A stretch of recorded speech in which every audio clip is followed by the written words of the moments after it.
Pandemonio, un podcast de Javier Leibiuski.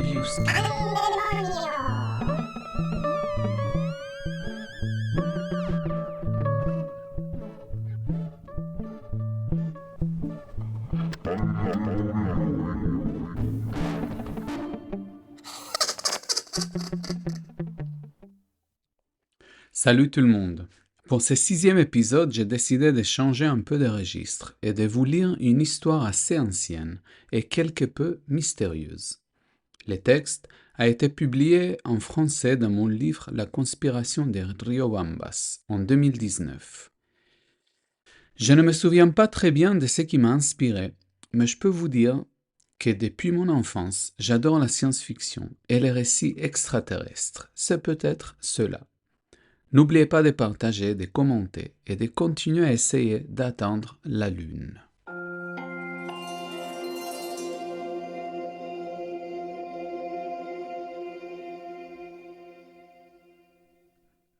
Lunaire.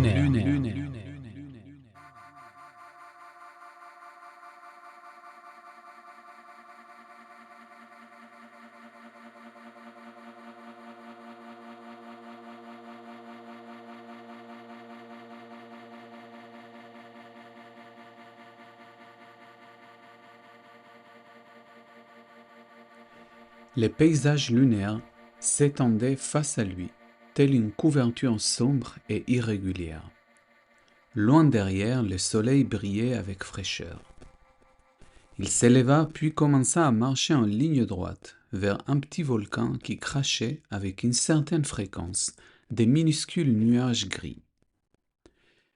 Il se sentait extrêmement léger, comme s'il pesait moins que d'habitude.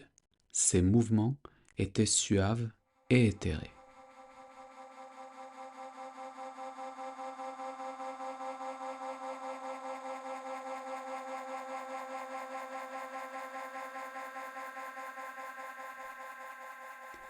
Il sortit d'une des poches de son smoking une petite boîte argentée.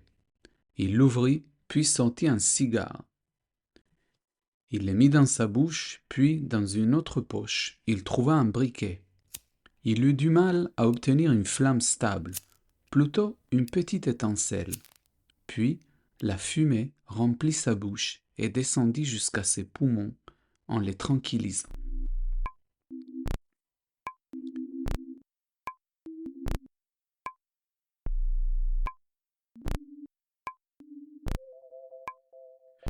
Il arriva au bord d'un petit précipice. Il y avait un cratère de sable gris face à lui. Il commença à descendre jusqu'à son centre, aidé par la lenteur qui caractérisait cet endroit. À un moment, il trébucha et roula tranquillement jusqu'au fond du cratère, où il se trouva plein de poussière et de griffures. Il regarda vers le haut, le cosmos noir, infini, avec ses millions d'étoiles. De temps en temps, sa vision était perturbée par les nuages de poussière grise provenant du volcan qui n'était pas loin de là. Il se leva en appuyant ses mains sur un grand rocher qu'il avait à peine évité dans sa chute, et avec quelques mouvements de ses mains, il réussit à enlever une partie de la saleté imprégnée dans ses vêtements qui avaient souffert de quelques coupures verticales, 2 sur sa veste et 1 sur son pantalon. Épuisé, il regarda autour de lui. Dans tous les sens, les paysages étaient similaires, mais juste devant lui, il vit quelque chose qui attira son attention. Incrusté sur un rocher, il y avait une porte grise très bien camouflée. Il se dirigea vers la porte et l'ouvrit d'un geste simple. Il faisait noir à l'intérieur.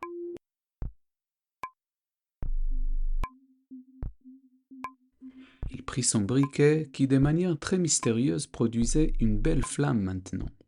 La lumière ténue lui permit de voir qu'il était dans un long couloir taillé dans la lugubre pierre lunaire. Le chemin commença à descendre de manière tellement raide qu'il fut reconnaissant de nouveau de ne pas être sur la terre.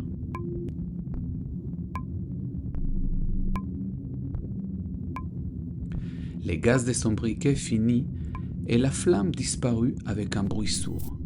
L'obscurité était totale. Il décida de continuer son chemin en tâtonnant. La pierre froide pinçait ses mains. Il commença à sentir le flux chaud de son sang. Une sensation humide qui était en contraste avec la sécheresse de ces lieux. Il entendit un bruit. Si ce n'était qu'il n'y avait pas de vie sur la lune, il aurait juré qu'il n'était pas seul. Il s'arrêta. Silence. Ça doit être l'écho de mes propres pas, pensa-t-il en reprenant la marche. Mais peu de temps après, il entendit encore une fois ce même bruit, plus près qu'avant. Il resta collé au mur et attendit. Une lumière s'est allumée et face à lui apparut une créature de taille humaine, avec une tête et une queue de caméléon. Il tenait dans sa main un récipient avec une bougie à l'intérieur.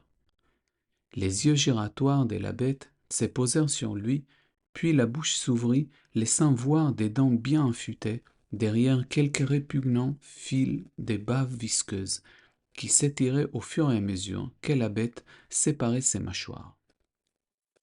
« Micham » demanda la bête avec une voix qui sonnait plutôt comme une éructation. « Mon nom est Agnès, répondit l'homme. Le caméléon baissa sa tête et dit quelque chose qu'Agnès ne put entendre. Puis, avec un geste, il lui indiqua de le suivre. Bougie en main, il les guida à travers plusieurs couloirs qui semblaient à Agnès comme un labyrinthe indéchiffrable. Après un dernier virage, ils arrivèrent dans une salle ronde, taillée dans la pierre lunaire. Un appareil étrange, suspendu au milieu de la chambre, illuminait les lieux d'une lumière blanchâtre. Quelques portraits bizarres, probablement les ancêtres de cette horrible bête, pendaient des murs. Sur le sol, il y avait une table de pierre avec une chaise, elle aussi taillée en pierre. Agnès déduit que la créature vivait seule. « Vous habitez ici » demanda-t-il d'un ton peureux. « Ken » répondit sèchement la bête. Le caméléon lui indiqua de s'asseoir sur la chaise, puis il jeta des cendres sur les feux qui le réanimèrent avec une explosion sordide. Un petit nuage de poussière similaire à ceux qui émettaient les volcans remplit les lieux. « Hargash » dit le caméléon, comme s'il devinait les pensées d'Agnès. Bien sûr, pensa Agnès, la cheminée de cette étrange maison est en fait les cratères du volcan. Le caméléon sentit une énorme marmite. À en juger par la fumée qui sortait d'elle, elle avait été préparée d'avance. Il m'attendait, pensa Agnès. La bête mit la marmite sur la table, puis apporta une serviette rouge et bleue, parsemée de quelques étoiles blanches. Devant le regard stupéfait d'Agnès, le caméléon cligna de ses yeux sphériques. « Je vous remercie, monsieur, mais à vrai dire, je n'ai pas faim, essaya Agnès, afin d'éviter ces plats lunaires. » Il ne connaissait pas son contenu, mais il ne voulait pas non plus le savoir. En ignorant sa remarque, le caméléon lui remplit l'assiette à l'aide d'une grande louche. Il s'agissait d'une substance de couleur et texture peu commune. Il goûta le ragoût. Malgré le fait qu'il avait un goût un peu rince, cela ne lui déplut pas. « Haïta Raev » dit la bête en retirant l'assiette vide. « Et vous, vous ne mangez pas » demanda Agnès.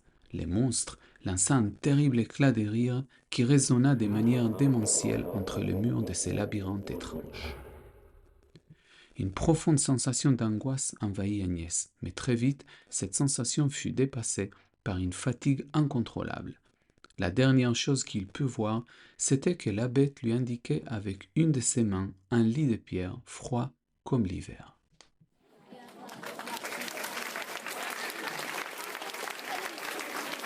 Les applaudissements l'ont réveillé. Il ouvrit ses yeux et leva doucement sa tête. Au début, tout était flou, mais au bout de quelques secondes, il vit face à lui une centaine de visages souriants, émus, en train d'applaudir avec enthousiasme. Il entendit aussi quelques sifflements dans la salle. À côté de lui, il y avait un être probablement déguisé qui souriait au public et remerciait sans arrêt en s'inclinant devant les spectateurs. Agnès l'imita sans bien en comprendre la raison, juste pour éviter d'attirer trop l'attention. En s'inclinant, il sentit un fort mal d'estomac suivi par une vague de nausées qui lui rappela les goûts de ses ragoûts lunaires. Il regarda derrière lui et vit la sortie vers les loges. Il réunit ses forces pour saluer une dernière fois le public, puis il s'éloigna de la scène. Une fois dans sa loge, il vit un sac avec son nom écrit dessus. Il ouvrit le sac et trouva une combinaison spatiale. Pressé, il enleva ses vêtements déchirés et sales pour ensuite mettre la combinaison blanche et gonflée. Il mit aussi les casques et ouvrit la valve d'oxygène. Une subtile sensation de bien-être traversa son corps. Maintenant, il commençait aussi à sentir le vrai poids de son corps. Il sortit par la porte arrière de sa loge et après avoir traversé quelques couloirs obscurs, il trouva une deuxième porte. À nouveau, dans les froids lunaires. Il faisait nuit et grâce à sa combinaison, son corps garda une température raisonnable. Sa gorge se gerçait à cause de la terrible sécheresse qui la harcelait. Du feu et de la camomille, pensa Agnès, transformée en eau ou en vapeur d'eau, qui monte jusqu'au ciel pour devenir nuage. Feu, feu, feu, feu, répétaient les voix qui se réjouissaient de tout brûler.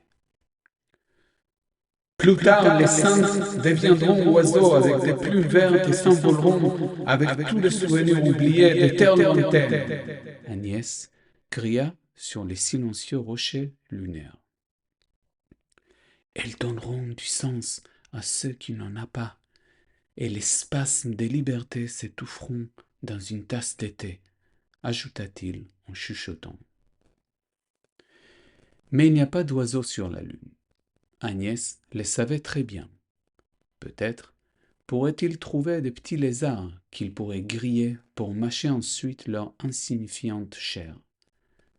Ou une tige grise qu'il pourrait arracher et avec laquelle il pourrait gratter le sol, dessiner les traces d'un astronaute. Agnès sentait que la fin commençait là.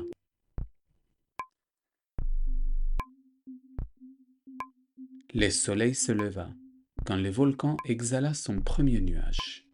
Avec ses mains caméléonesques, il ouvrit la porte grise incrustée dans la pierre et il s'interna dans les silencieux labyrinthes lunaires.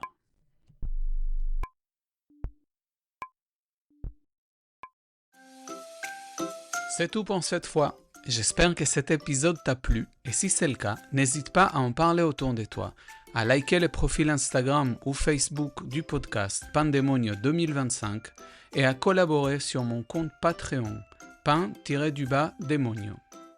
À la semaine prochaine!